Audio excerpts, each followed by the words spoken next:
राधन जी government higher secondary school राधन में अलविदाई तकरीब थी गुज़री। अलविदाई तकरीब रिटायर्ड उस्ताद साईं नादिर अली सुमरो जी रिटायरमेंट के मौके ते रखी वई। हथन जंहिंमें उस्ताद साईं नादिर अली सुमरो जी 60 सालनि जी शानदार ख़िदमतुनि खे भेटा पेश कई। स्कूल के प्रिंसिपल साईं मोहम्मद यासीन मक्सी ऐं गस्टा तालका महर जी सीनियर नायब सदर ज़ुल्फ़िकार जुणेजो खेसि पग पाराए उस्तादनि तरफ़ां अजरकुनि ऐं हारनि जा तोहफ़ा पेश कया।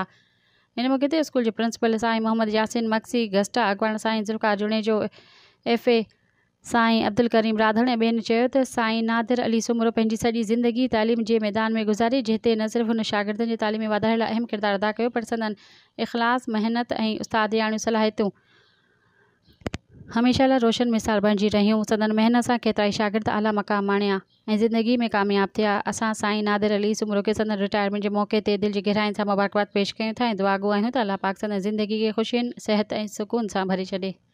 सब्सक्राइब कयो अवामी न्यूज़ HD खे ऐं ताज़ा तरीन ख़बरुनि लाइ ॾिसंदा रहो अवामी न्यूज़ HD।